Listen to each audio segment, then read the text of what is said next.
Welcome to I'm on a Nonprofit Board. Now what? The legal governance lowdown for nonprofit board members and leaders so you can come to the table ready to lead. Whether you are new to a nonprofit board or have been serving for years, this information will help you confidently take your seat at the board table and continue to make a positive impact in our community. Powered by our attorney volunteers, Pro Bono Partnership of Ohio strengthens our community by providing free business legal services and education to nonprofits. Links to more information about us and to additional resources on this topic are at the end of this presentation. Not just a rubber stamp, legal duties for nonprofit board members. In this session, we discuss common questions about what nonprofit board members are legally obligated to do. Those include: what are the legal requirements for a nonprofit board member?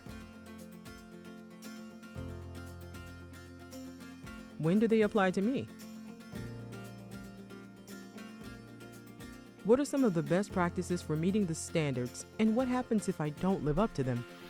The legal requirements of a nonprofit board member are called fiduciary duties.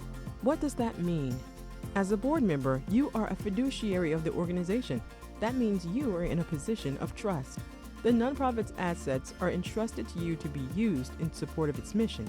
Those assets don't belong to the founder, the board, or anyone else.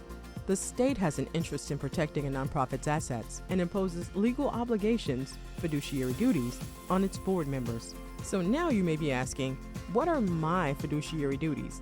Here's a quick overview: the duty of care, the duty of loyalty, the duty of compliance, and the duty to manage accounts.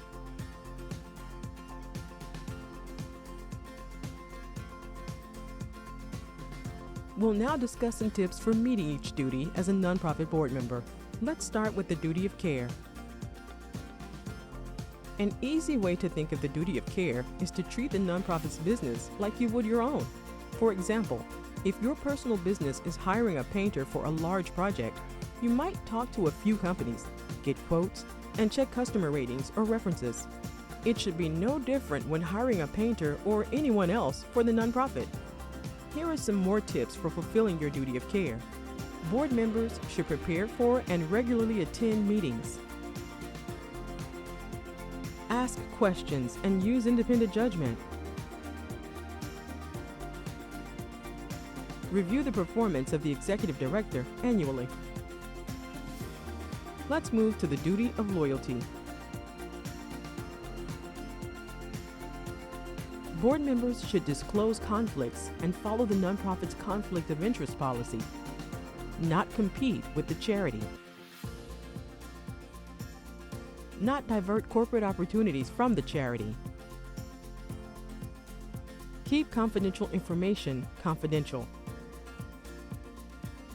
Under the duty of compliance, we'll highlight best practices for both internal and external compliance. Board members should keep the organization's mission and purpose in mind. Understand and comply with your organization's governing documents, such as the Code of Regulations or bylaws and Articles of Incorporation. Ensure the organization is complying with state and federal registration and reporting requirements, including filings with Ohio Attorney General, Ohio Secretary of State, and the Internal Revenue Service. And finally, under the duty to manage accounts, board members are responsible for the nonprofit's financial stability and accountability. Board members should establish financial policies, procedures, and an annual budget. Understand the organization's financial statements. Develop fundraising goals and prudently invest assets. Create and monitor internal controls. This means creating procedures to help reduce the risk of theft from your nonprofit. This is very important for all nonprofit organizations, regardless of size or budget. Internal controls should be established by the board, whether it is an all-volunteer organization or one with hundreds of employees. Comply with restraints on restricted funds. At this point, you may be wondering when these legal duties apply to you. Common questions include: do I have the same legal duties even if I'm new to the board? Or if the board relies on a longtime executive director or founder? Or if the nonprofit has a very small budget? The answer to all these questions is yes. Whether the nonprofit has a $5 million budget or a $500 budget, its board members are held to the same legal standards. And while you can rely on the knowledge of a longtime executive director or founder, you can't just rubber stamp their decisions. You must ask questions and exercise independent judgment. And these responsibilities begin on day one of your board service, which is why it is so important for you to understand them from the very beginning. It's natural to wonder what the consequences might be for failing to meet your fiduciary duties. Board members can be held individually responsible for breaches of fiduciary standards within a charity.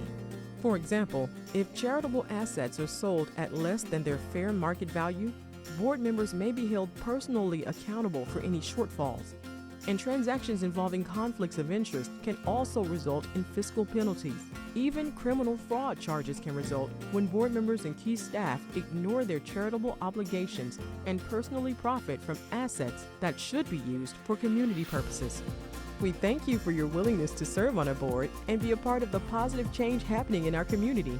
At Pro Bono Partnership of Ohio, our goal is to make you aware of your responsibilities as a board member so you can help your charity make sound business decisions, implement best practices, and avoid risk.